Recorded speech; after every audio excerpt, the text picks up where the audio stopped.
வணக்கம் நண்பர்களே, எல்லோரும் எப்படி இருக்கீங்க? எல்லோரும் நல்லா இருக்கீங்கன்னு நம்புகிறேன். சந்தோஷமாக இருக்கீங்கன்னு நம்புகிறேன். மன நிறைவோடு இருக்கீங்கன்னு நம்புகிறேன். ஏன்னா நம்ம ஒவ்வொருத்தரும் ஒவ்வொரு வேலை பார்க்குறோம், சம்பாதிக்கிறோம், சாப்பிட்றோம், தூங்குகிறோம். எல்லாத்தையும் தாண்டி ஒரு மன நிம்மதி ரொம்பவே முக்கியம்னு நினைக்கிறேன். அது மன நிம்மதி சந்தோஷத்துக்கும் மேலே ஒன்று. உங்களால் 24 மணி நேரமும் சந்தோஷமாக இருக்க முடியாது.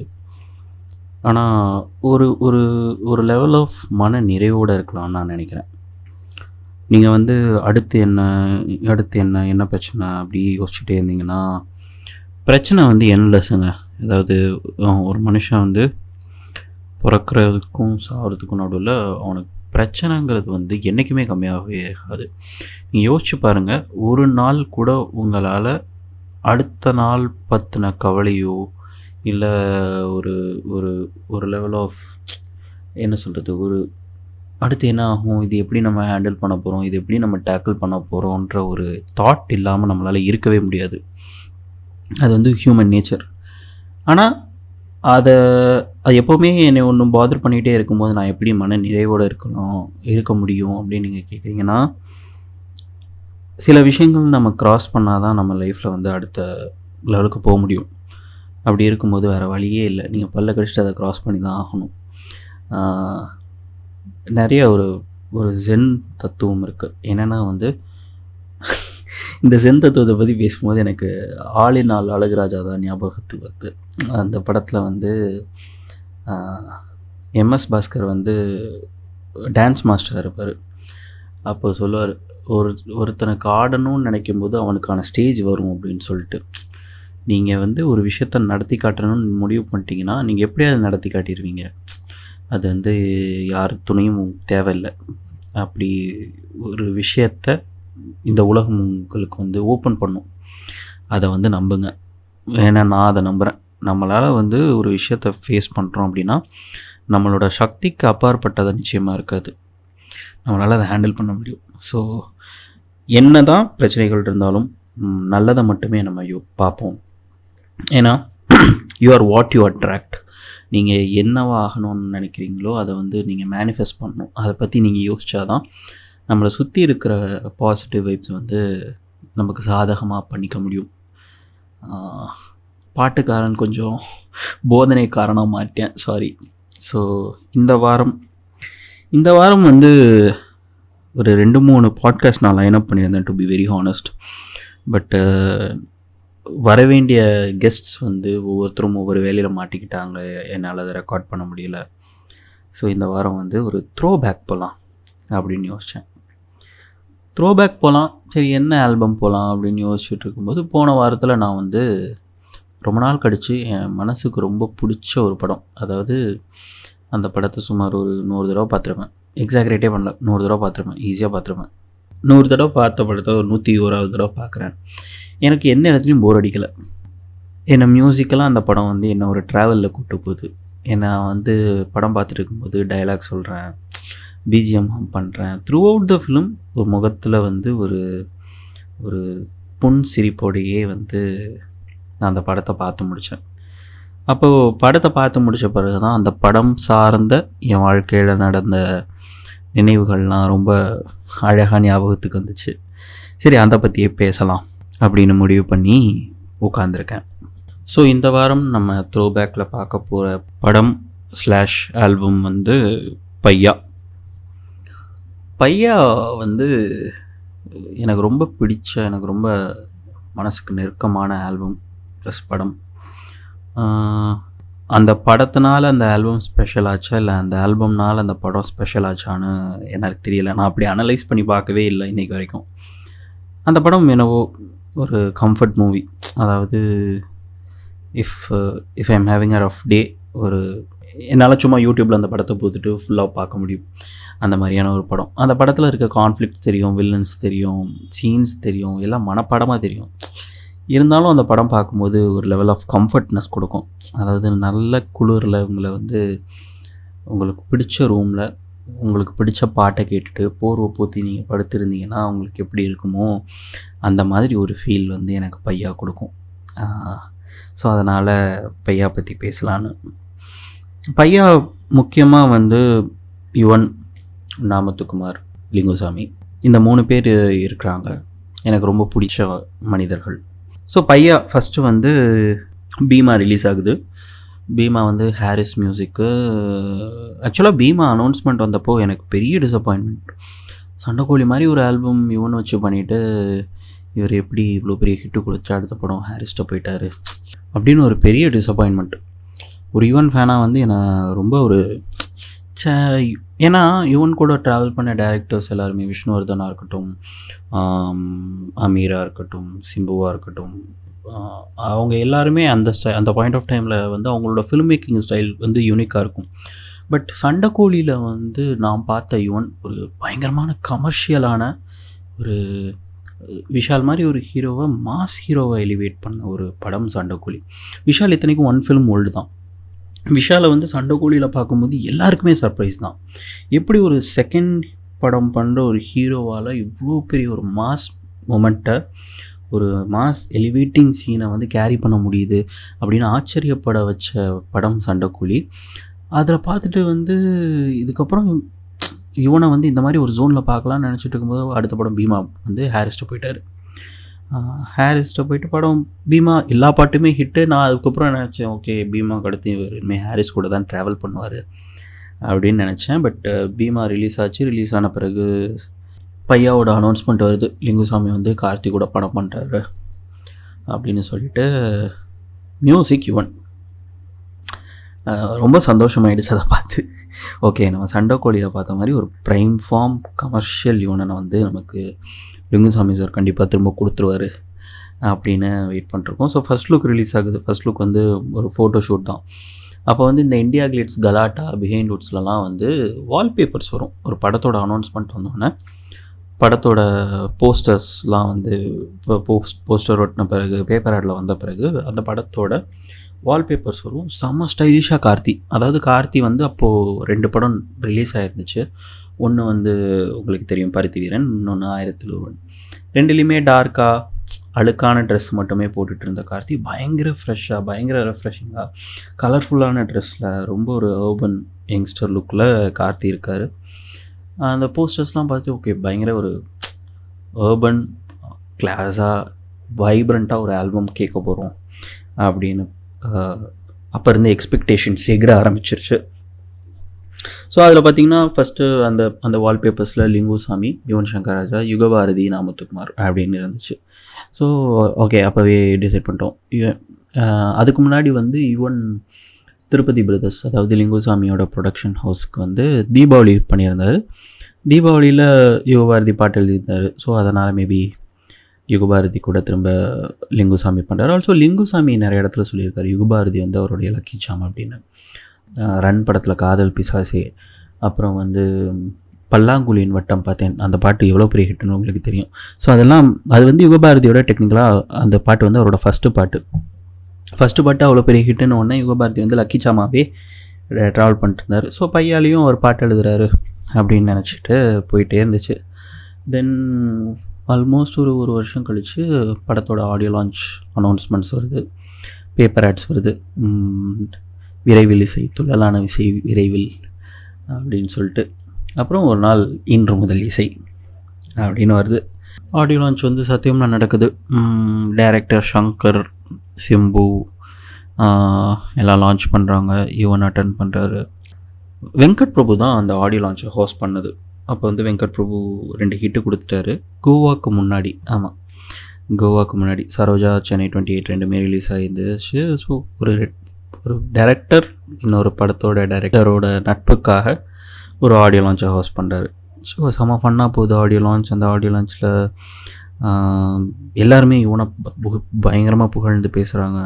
ஈவன் சங்கர் எல்லாருமே ஒரு ஃபேனாக வந்து தனக்கு பிடிச்ச ஆர்டிஸ்ட்டை மற்ற ஆர்டிஸ்ட்ஸோ இல்லை டைரக்டரோ இல்லை யாராக இருந்தாலும் புகழ்ந்து பேசுகிறது கேட்கும்போது ஒரு கேவலமான சிரிப்போடையே நம்ம பார்த்துட்ருப்போம்ல. நான் அப்படி தான் அந்த அப்போ இருந்த யூடியூப்பில் வந்து, அப்போ யூடியூப் வந்து FLV ஃபார்மெட்டில் தான் வீடியோஸ் ப்ளே ஆகும், .FLV. அந்த வீடியோஸ்லாம் நீங்கள் டவுன்லோட் பண்ணிங்கன்னா வந்து 1 MB 2 MBக்கு அந்த வீடியோ வந்து ஹைரஸ் கிடைக்கும். ஸோ அப்படி டவுன்லோட் பண்ணி எல்லா வீடியோஸையும் நான் பார்த்துட்ருக்கேன் அப்படி பல்ல காட்டிட்டு. ஏன்னா ஒரு ஆடியோ லான்ச் நடக்கும்போது ரொம்ப யுவன் வந்து ஹீ மேக்ஸ் பப்ளிக் அப்பியரன்ஸ் ரொம்ப ரேராக. அவரோட படத்தோட ஆடியோ லான்ச்சுக்கே அவர் போக மாட்டார். அப்படி போயிருக்கிற ஒரு ஈவெண்ட் இத்தனை பேர் புகழ்ந்து பேசியிருக்காங்க. நான் சொன்னேன் எல்லாத்தையும் பார்த்து ஃபயர் ஆகி அப்படியே டைரெக்டாக ஆர்குட் போகிறேன். ஆர்குட்டில் புது த்ரெட்டு போட்டிருக்காங்க, நியூ ஆல்பம் பையா அப்படின்னு சொல்லிட்டு எல்லோரும் பாட்டு கேட்டு பயங்கரமாக இருக்குது அது இதுன்னு ரிவ்யூஸ் வந்துட்டுருக்கு. நான் உடனே அப்போ raga.com வந்து ரொம்ப பாப்புலரான மியூசிக் ஸ்ட்ரீமிங் சைட். இப்போ தான் ஸ்பாட்டிஃபை, சாவன், ஆப்பிள் மியூசிக் அது இதுன்னு வந்துருச்சு. அப்போ வந்து ராகா மட்டும்தான் only source of new music கேட்குறதுக்கான லிசனிங் பிளாட்ஃபார்ம், ஸ்ட்ரீமிங் பிளாட்ஃபார்ம். அதில் ஒரு ஹேக் இருக்குது. என்னென்னா raga.comல போய்ட்டு நீங்கள் ஒரு ஆல்பம் ப்ளே பண்ணுறீங்கன்னா அது இன்னொரு விண்டோவில் ஓப்பன் ஆகும். இன்னொரு விண்டோவில் ஓப்பன் ஆகும்போது நீங்கள் இன்டர்நெட் டவுன்லோட் மேனேஜர் அப்படின்னு சொல்லிட்டு அப்போ ஒரு பாப்புலரான சாஃப்ட்வேர் இருக்குது. இப்போ இருக்கானே தெரியலை, டவுன்லோட்ஸே பண்ணாதனால அது இருக்கா என்னன்னே தெரில. ஸோ இன்டர்நெட் டவுன்லோட் மேனேஜரில் வந்து சாங் ஃபுல்லாக ஸ்ட்ரீம் ஆகிடுச்சுன்னா டவுன்லோட் திஸ் ஆடியோ அப்படின்னு சொல்லிட்டு ஒரு கிளிப் வரும். உடனே அதில் டவுன்லோட் பண்ணி கொஞ்சம், ஏன்னா டவுன்லோட் பண்ணால் தானே நம்மளால் ஸ்ட்ரீம் பண்ணாமல் மொபைலுக்கு மாற்றிட்டு பண்ண முடியும். ஏன்னா அப்போ ஆப்பெல்லாம் கிடையாது, அந்த மாதிரி தான் பாட்டு கேட்கணும். ஸோ ஆல்பம் கேட்குறேன் ஃபர்ஸ்ட் டைம். ஸோ ட்ராக் ஆர்டரில் போகிறதுக்கு முன்னாடி எனக்கு வந்து அந்த ஆடியோ சிடியோட ஸ்கேன்ஸ், அப்போ வந்து வினோத்னு சொல்லிட்டு ஒரு அண்ணா இருந்தாங்க. வினோத் அண்ணா வந்து இங்கே ஆழ்வார்பேட்டில் ஒரு ஐடி கம்பெனியில் வேலை பார்த்துட்ருக்காங்க. ஸோ அவங்க ஆஃபீஸ்க்கு பக்கத்து பில்டிங்கில் தான் வந்து ஏவிஎம் மியூசிக்கு, ஏவிஎம்மோட மியூசிக் ஷாப் இருக்கும். ஸோ எல்லா சிடியுமே காலையில் ஒரு 10 மணிக்கெலாம் வந்துடும். அவர் வந்தவுடனே வாங்கி அதை ஃபோட்டோஸ்லாம் எடுத்து அதை ப்ராப்பராக க்ராப் பண்ணி அந்த ஸ்கேன்ஸ் எல்லாம் அப்லோட் பண்ணுறாரு த்ரெட்டில். அதுமாரி ஆர்குட் த்ரெட்டில் ஒரு விஷயம் என்னென்னா வந்து உங்களால் டேரெக்டாக ஃபோட்டோஸ் அப்லோட் பண்ண முடியாது த்ரெட்லலாம். நீங்கள் வந்து ஏதாவது ஒரு தேர்ட் பார்ட்டி சைட்டு, இம்கர், ஐஎம்ஜி பிக்கு இந்த மாதிரி சைட்டில் போய்ட்டு அந்த இமேஜை அப்லோட் பண்ணிவிட்டு ஒரு கோடு போட்டு இங்கே வச்சா தான் வந்து இங்கே அந்த இமேஜஸ் லோட் ஆகும். அப்படி பார்க்குறேன், ட்ராக் லிஸ்ட் பார்க்கவே பயங்கர எக்ஸைட்டிங்காக இருக்குது. யுவன், ஹரிச்சரன், ராகுல் நம்பியார், சைந்தவி, எல்லாருமே எனக்கு ரொம்ப பிடிச்ச சிங்கர்ஸ் எல்லாருமே அந்த ஆல்பமில் இருந்தாங்க. அண்ட் ட்ராக் லிஸ்ட்டில் தலைவரோட ஃபோட்டோவும் இருக்குது. ஸோ பார்த்தோன்னே பயங்கர எக்ஸைட் ஆகிட்டு சரி போய் ராகாலா கேட்கலாம் அப்படின்னு சொல்லிட்டு தான் ராகால் அப்படியே ஆர்டரில் சாங் கேட்குறேன். ஃபஸ்ட்டு துளி துளி அப்படியே அது ஓப்பன் ஆகும்போதே அவ்வளோ ஃப்ரெஷ்ஷாக, அதாவது ஒரு நல்ல மழை பெய்கிற அன்னைக்கு, மழை டீ இளையராஜானா ரொம்ப யூஸ்வலாக இருக்கும். ஒரு நல்ல மழை பெய்கிற அன்றைக்கி உங்களுக்கு மனசுக்கு பிடிச்ச ஒரு பொண்ணை நீங்கள் ரோட்டில் பார்த்தீங்கன்னா எப்படி இருக்குமோ அந்த மாதிரி ஒரு ஃபீல். லிட்டரலாக அந்த சாங்குமே அந்த மூடில் தான். இப்போ ஃபாலிங் இன் லவ், பிடிச்ச பொண்ணை பார்த்து அவளுக்காக பாடுற பாட்டு அப்படிங்கும்போது ரொம்ப ரெஃப்ரெஷிங்காக இருந்துச்சு. அந்த பாட்டோட வரிகள் எல்லாமே என்னோடய ஃபேவரட் தான். என்னால் வந்து ஸ்பெசிஃபிக்காக இந்த பாட்டு இந்த வரி எனக்கு ரொம்ப பிடிக்கும் அப்படின்னு வந்து என்னால் சொல்லவே முடியாது. ஏன்னா எல்லா வரியுமே, ஒவ்வொரு வரியும் அவ்வளோ அழகாக எழுதியிருப்பார். எஸ்பெஷலி எனக்கு இந்த வரி டக்குன்னு சொல்லணும்னா இது சொல்லலாம். தேவதை அவள் ஒரு தேவதை, அழகிய பூமுகம் காணவே ஆயுள்தான் போதுமோ, காற்றிலே அவளது வாசனை, அவளிடம் யோசனை கேட்டுதான் பூக்களும் பூக்குமோ அப்படின்னு. அடுத்து நெற்றி மேலே ஒற்றை முடி ஆடும்போது நெஞ்சுக்குள்ளே மின்னல் பூக்கும் பார்வை ஆளை தூக்கும் அப்படின்னு சொல்லுவோம். அந்த வரியில் வந்து நெற்றி மேலே ஒற்றை முடி ஆடும்போதுன்னு சொல்லிட்டு கார்த்தி அவரோட தலைமுடி முன்னாடி இருக்கிற முடியை அசைக்கிற மாதிரி அதை இடத்த கொரியோகிராஃப் பண்ணியிருப்பாங்க. அது பார்க்கவே வந்து ரொம்ப அழகாக இருக்கும். ஆல்சோ இதுவும் தான், கண்ணம் பார்த்தால் முத்தங்களால் தீண்ட தோன்றும், பாதம் ரெண்டும் பார்க்கும்போது கொலுசாய் மாற தோன்றும் அப்படின்னு. இந்த பாட்டு கேட்கும்போது என்னவோ தெரில, நமக்கு ஒரு இனம் புரியாத சந்தோஷம். என்னமோ நம்ம லவ்வில் இருக்கிற மாதிரியும், நமக்கு பிடிச்ச ஒரு பொண்ணை பார்த்து நம்ம ஃபீல் பண்ண மாதிரியும், நம்மால் பயங்கரமாக பாட்டு போட்டிருக்காரு அப்படின்னு சொல்லிட்டு ஃபீல் பண்ணியிருப்பேன். பட் பையாவோட ஆன்மா, பையாவோட மியூசிக்கு வந்து இன்றைக்கி இத்தனை பேர், ஆல்மோஸ்ட் ஒரு 2009 நவம்பரில் ஆடியோ லான்ச் ஆச்சு. இன்றைக்கி 2022 ஜானில் இருக்கும். இன்றைக்கி வரைக்கும் இந்த ஆல்பம் ஃப்ரெஷ்ஷாக இருக்குங்கிறதுக்கு முக்கியமான காரணம் வந்து அந்த ஆல்பமில் இருக்கிற ஒரு நம்பகத்தன்மை, ஒரு போலித்தனமில்லாத உணர்வுகளை வந்து ரொம்பவே ஆர்கானிக்கான, ரொம்பவே ஒரு இயல்பான வார்த்தைகளால் அதை வர்ணித்தது தான்.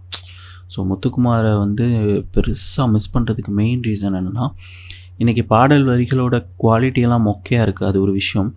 இருந்தாலும் அவரை மாதிரி வந்து ஒரு உணர்ச்சியை வந்து இயல்பாக சொல்கிறதுக்கு இங்கே ஆள் இல்லை. இப்போது அந்த பாட்டில் அடுத்த வரி பாருங்கள். அழகாய் மனதை பறித்து விட்டாலே செல் செல் அவளிடம் சொல் என்றே கால்கள் செல்லுதடா, சொல் சொல் அவளிடம் சொல் என்றே நெஞ்சம் கொள்ளுதடா. இந்த வரி வந்து இது வந்து ராக்கெட் சயின்ஸ்லாம் இல்லை, இது ரொம்ப சிம்பிளான வரி.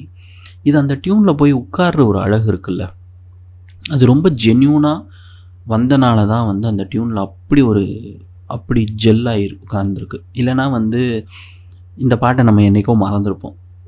அதோட ஆத்தென்டிசிட்டியே வந்து அதோட சிம்பிளிசிட்டி தான். அது சிம்பிளாக அப்படி வந்து அதை வரிகளாக கன்வெர்ட் பண்ணலைங்கிற பட்சத்தில் வந்து இந்த பாட்டை நம்ம என்றைக்கோ மறந்துருப்போம். முத்துக்குமார் இல்லாத இன்மை வந்து அவருடைய பாடல்கள் கேட்கும்போது தான் அதிகமாக இருக்கும். மொக்கைப்பாட்டு கேட்கும்போதும் இருக்கும், மொக்கைப்பாட்டு இந்த சென்ஸ் இப்போ வர மொக்கைப்பாட்டு கேட்கும்போதும் இருக்கும். பட் அவர் எழுதின நல்ல பாடல்கள்லாம் கேட்கும்போது இப்போ இப்படி எழுத யாருமே இல்லையே அப்படின்னு ஒரு பயங்கரமான வெறுமை. அந்த வெறுமையை வந்து நிச்சயமாக யாராலையும் நிரப்பவே முடியாது. ஸோ அந்த பாட்டிலேயே இந்த வரியும், பூமியில் விழுகிற வேளையில் நிழலையும் ஓடி போய் ஏந்துவேன் நெஞ்சிலே தாங்குவேன். வரிகளாகவே வந்து எப்படிப்பட்ட வரிகள் பாருங்கள். அவன் நிழல் பூமியில் விழுகிறதுக்கு முன்னாடி நான் போய் ஏந்திக்குவேன், என் நெஞ்சில் அந்த நிழலை தாங்குவேன். இதை வந்து ஒருத்தன் ஆத்மார்த்தமாக காதலிக்காமல் ஆத்மார்த்தமாக உணராமல் வந்து இதை வரிகளாக கன்வெர்ட் பண்ணிடவே முடியாது. அந்த காதல், அந்த ஏக்கம், அந்த உணர்ச்சியெல்லாம் ஒருத்தர் ஃபீல் பண்ணியிருந்தால் மட்டும்தான் இப்படி ஒரு வரியாக அதை கன்வெர்ட் பண்ணியிருக்க முடியும். அவர் எழுதியிருக்கிற நிறைய வரிகள் அப்படி இருந்தாலுமே சின்ன சின்ன விஷயங்கள், சின்ன சின்ன அழகான விஷயங்கள் எல்லாமே வந்து அதுக்கு உங்களுக்கு ஒரு எக்ஸ்பீரியன்ஸ் வேணும். வயசை தாண்டி அனுபவங்கள் தான் வந்து சிறந்த ஆசான்னு சொல்லுவாங்க. அந்த அனுபவத்தில் அவர் எழுதினது தான் இந்த பாட்டு எல்லாமே. ஸோ அதனால தான் இந்த பாட்டு நமக்கு ரொம்ப ஸ்பெஷலாக இருக்குது. அடுத்து படத்துலையும் வர்றது இந்த பாட்டு தான், ஆல்பம்லேயும் இருக்கிறது இந்த பாட்டு தான். பூங்காற்றே பூங்காற்றே, பென்னி தயாளும் தன்வியும் பாடின பாட்டு. அந்த பாட்டு ஸ்டார்ட் ஆகிற விதமே, அதாவது அந்த பாட்டு வந்து ஒரு எலக்ட்ரிக் கிட்டாரில் ஸ்டார்ட் ஆகும். அது ஸ்டார்ட் ஆகிற விதமே வந்து ஒரு காரை ஸ்டார்ட் பண்ணுற மாடுலேஷனில் இருக்கும். விச் டெக்னிக்கலி மீன்ஸ் கூட அவன் போகிற ஜேர்னிக்கு அவன் ரெடி ஆகிட்டான், அவன் ஜேர்னி ஸ்டார்ட் ஆகுதுங்கிறது தான் வந்து அதோட ஒரு உள்நோக்கமாக இருக்கும்னு நினைக்கிறேன். ஈவன் அந்த இடத்துல வந்து ஒரு எலக்ட்ரிக் கிட்டார் யூஸ் பண்ணி அந்த சாங்கை ஸ்டார்ட் பண்ணதுக்கு. அண்ட் அந்த சாங் ஸ்டார்ட் பண்ணதுலேருந்து கியர் என்ன சொல்ல, ஒரு 5th கியரில் போயிட்டுருக்கும். அந்த படமுமே அப்படி தான். அந்த சாங்க்கு முன்னாடி வரைக்கும் கொஞ்சம் ஸ்லோவாக இருக்கும். இது எங்கே போகுது, இது எந்த டைரெக்ஷனை நோக்கி போகுதுன்னு நமக்கு தெரியாது. ஆனால் இந்த பாட்டில் தான் தெரியும், okay we are ready for a journey அப்படின்னு சொல்லிட்டு. அதுலேயும் எல்லா வரிகளுமே எனக்கு ரொம்ப ஃபேவரட். ஆல்சோ எனக்கு இந்த படம் பார்த்த நாள்லேருந்து ஒரு சின்ன ஆசை, ஒரு கோல் என்னென்னா வந்து பெங்களூர் டு பாம்பே ஹைவேல வண்டி ஓட்டணும், இந்த ஆல்பம் கேட்டுட்டு வண்டி ஓட்டணும் அப்படின்னு சொல்லிட்டு இந்த 2021 டிசம்பர் 27 அன்னைக்கு அந்த கோலை நான் நிறைவேற்றிட்டேன். பெங்களூர் டு பாம்பே ஹைவேல வண்டி ஓட்டி இந்த ஆல்பம் கேட்டு இந்த பாட்டை பாடிக்கிட்டே சந்தோஷமாக வண்டி ஓட்டிகிட்டு வந்தாச்சு. மஞ்சள் வானம் கொஞ்சம் மேகம் கொஞ்சி பேசும் காற்று தொட்டு சொல்லுதே, நிறுத்தாமல் சிரிக்கின்றேன் இந்த நிமிடங்கள் புன்னகையை பூட்டி கொண்டதே. என்ன மாதிரி வரிகள் பாருங்கள். அவன் ட்ராவல் போயிட்டு இருக்கும்போது அவனை சுற்றி இருக்கிற விஷயங்களை தான் அது அவனுக்கு இன்னும் எக்ஸ்ட்ரா அழகாக தெரியுது. அந்த நிமிஷத்தை, அவ கூட இருக்கிற நொடிகளை அவன் பயங்கரமாக செரிஷ் பண்ணி அவன் பாடும்போது தான் சொல்கிறான்.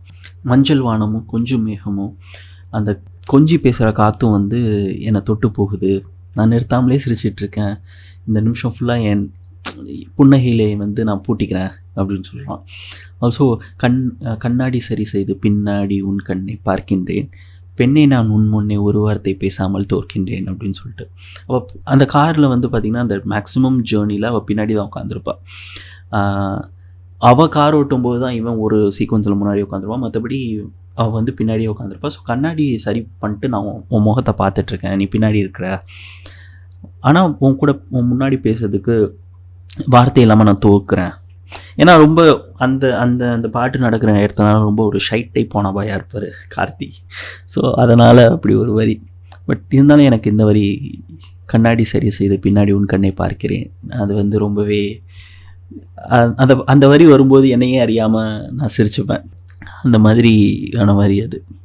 இது வந்து பார்த்திங்கன்னா ரொம்ப பொயட்டிக்காக இருக்கா, இது வந்து ரொம்ப பொயட்டிக்கான ஒரு படமாக, ரொம்ப ஏஸ்தட்டிக்கான ஒரு பிரம்மாண்டமான ஒரு பீரியட் ஃபிலிமானு கேட்டிங்கன்னா இல்லை. ரொம்ப சிம்பிளான படம், ரொம்ப ஒரு சிம்பிளான சிச்சுவேஷன், ரொம்ப சிம்பிளான ஒரு காதல். ஆனால் அது எல்லாமே அழகாக இருக்குது. யுவன் ஒரு இன்டர்வியூவில் சொல்லியிருந்தார், யுவன் வந்து நிறைய பாடல்கள் பண்ணியிருக்காரு. நிறைய பாடல்கள் பார்க்கும்போது வந்து நம்ம கொடுத்த பாட்டுக்கு இவங்க வீடியோவாக ஜஸ்டிஃபை பண்ணியிருக்காங்களா, இதை அழகாக ஷூட் பண்ணியிருக்காங்களான்னு கேட்டிங்கன்னா நிறைய பாட்டு வந்து ரொம்ப டிசப்பாயிண்ட் பண்ணியிருக்கு. ஆனால் யுவனுக்கு ரொம்ப அவர் பண்ண ஆல்பம்ஸ்லேயே சாங்ஸ்லேயே அவர் பார்த்து நம்ம கொடுத்த சாங்க்கு ப்ராப்பர் ஜஸ்டிஃபிகேஷன் பண்ணியிருக்காங்க அப்படின்னு நினச்சா அது வந்து பையா தான். இதை நிறைய இடத்துல சொல்லியிருக்காரு. அவ்வளோ அழகாக இருக்கும்.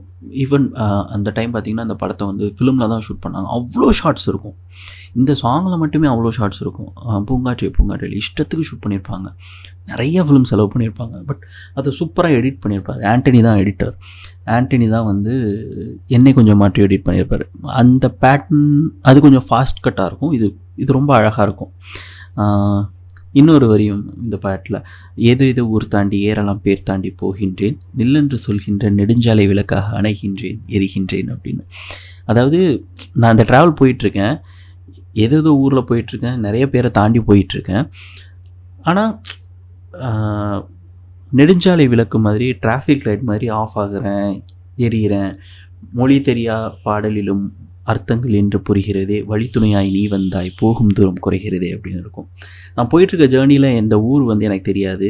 இங்கே இருக்கிற பாட்டில் வந்து எனக்கு அர்த்தம் புரியுது. ஆனால் நீ வழித்துணையாக இருக்கிறனால போகிற தூரம் வந்து ரொம்ப சின்னதாக இருக்குது, டக்குன்னு முடிஞ்சிடும் போல் இருக்குது அப்படின்னு சொல்லிட்டு இருக்கும்.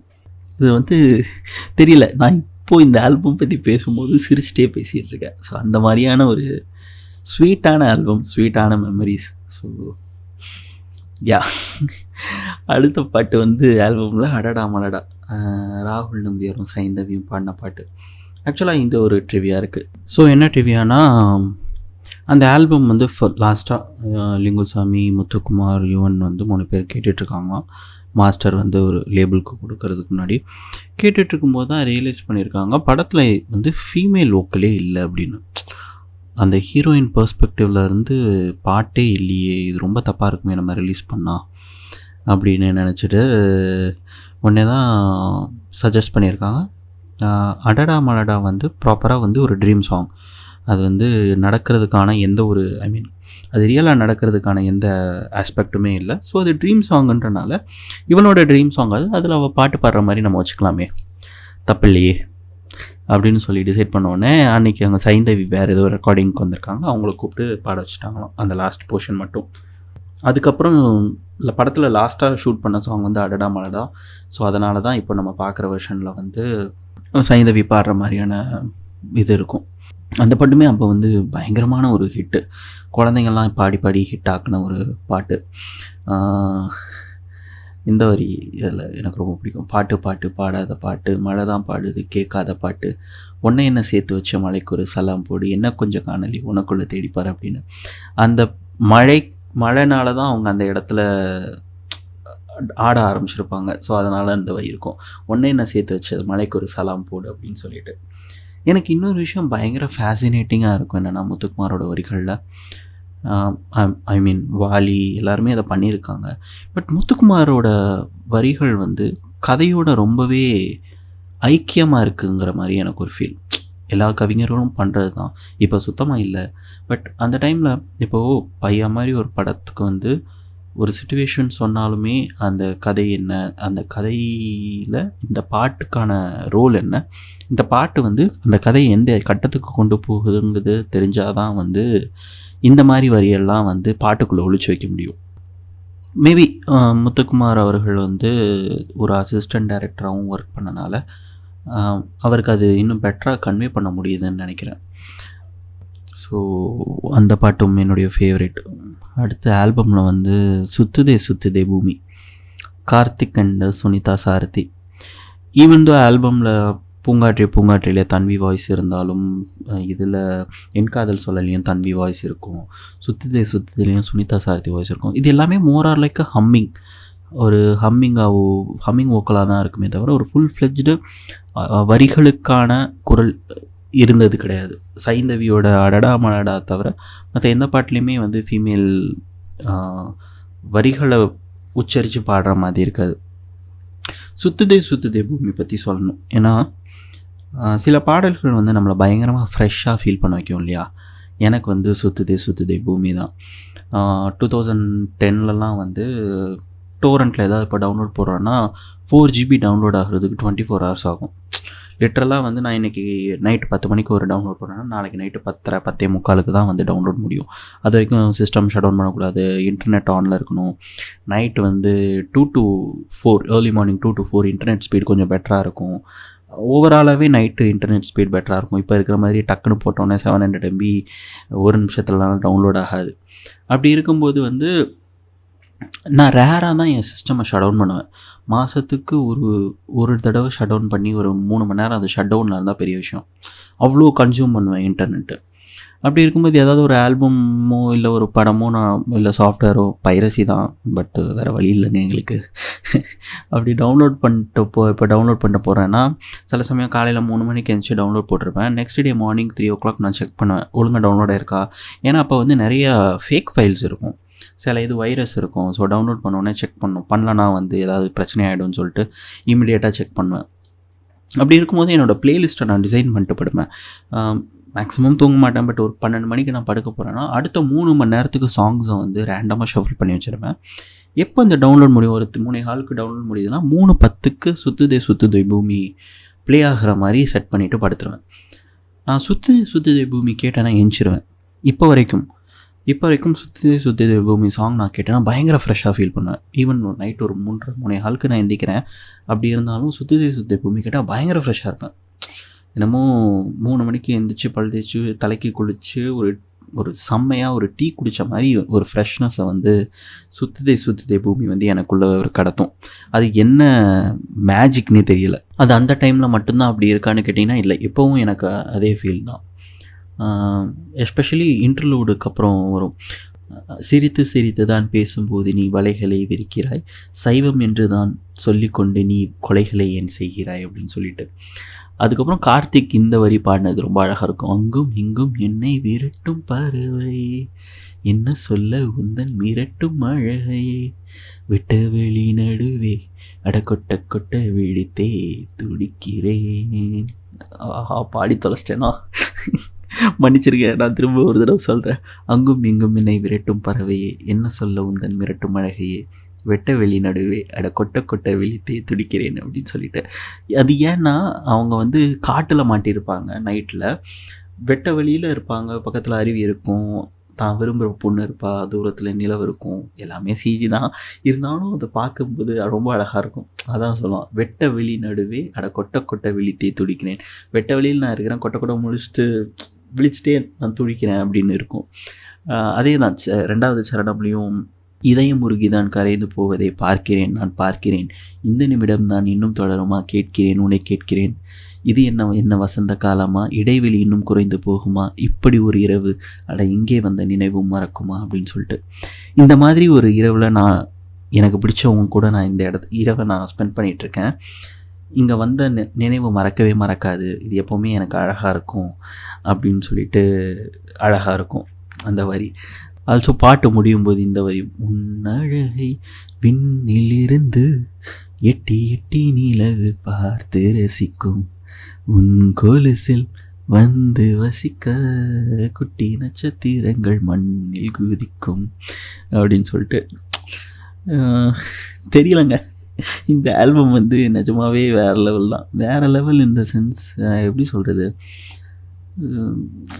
வேறு மாதிரி ஒரு ஃபீல். ஒரு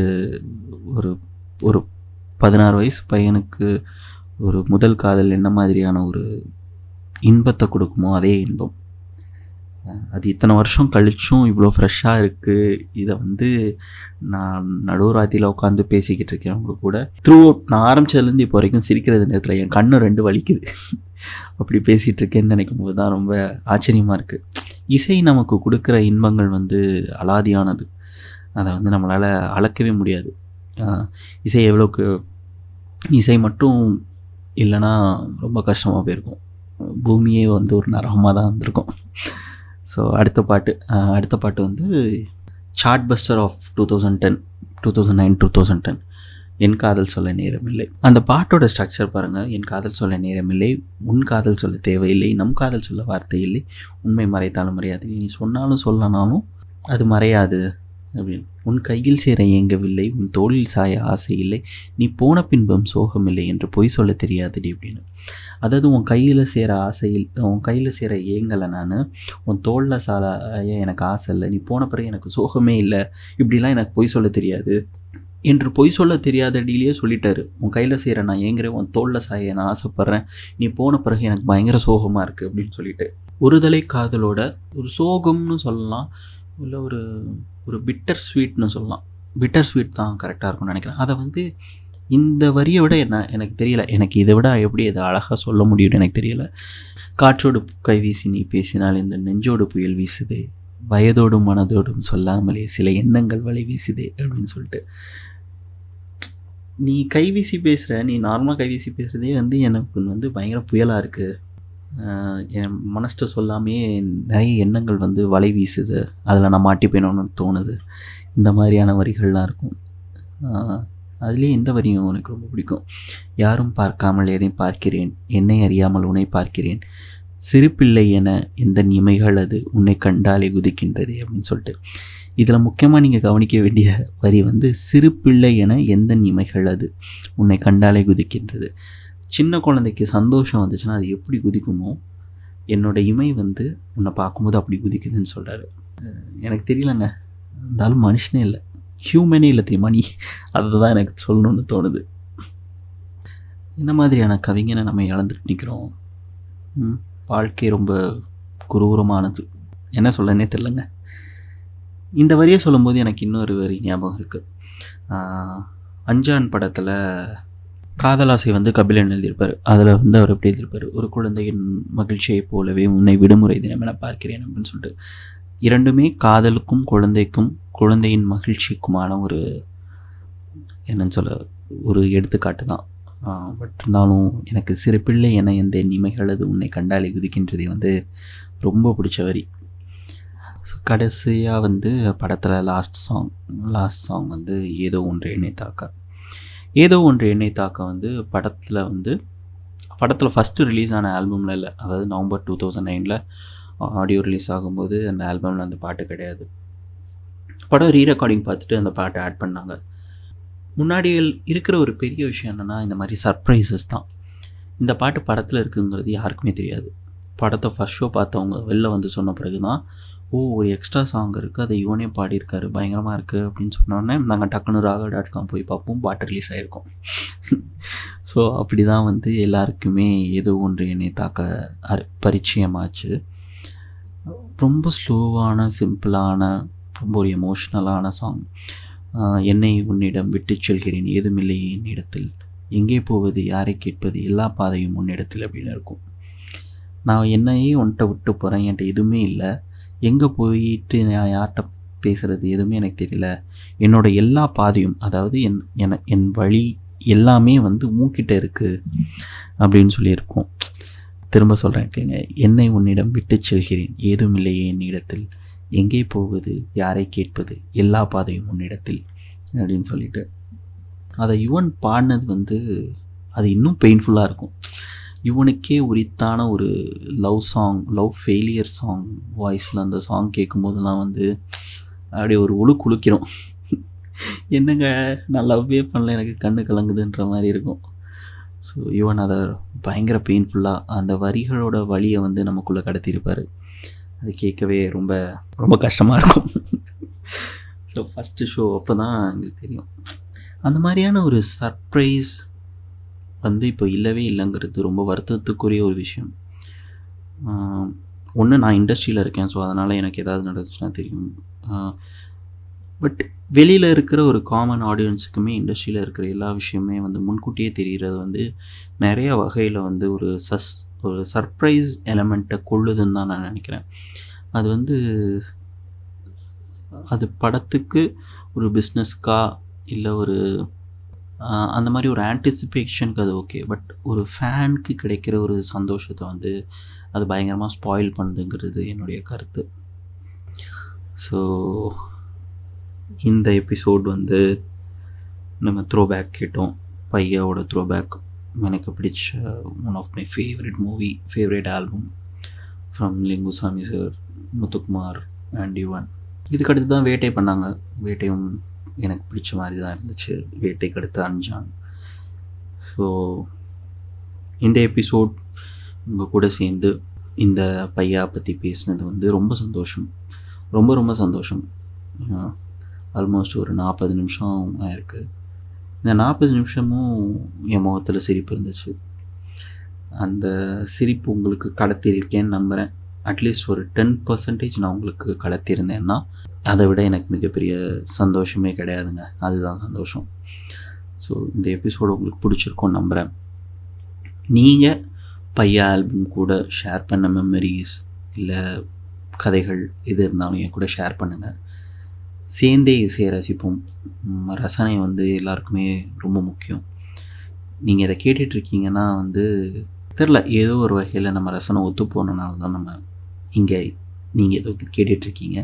அதுவும் இவ்வளோ நேரம் கேட்டுட்ருக்கீங்க. எனக்கு ரொம்ப சர்ப்ரைஸாக இருக்குது. ஏன்னா நான் என்னோடய பாட்காஸ்ட்டை வந்து ஒரு நிமிஷம் கூட நான் கேட்டதில்லை, ஒரு 30 செகண்ட்ஸ் கூட கேட்டதில்லை.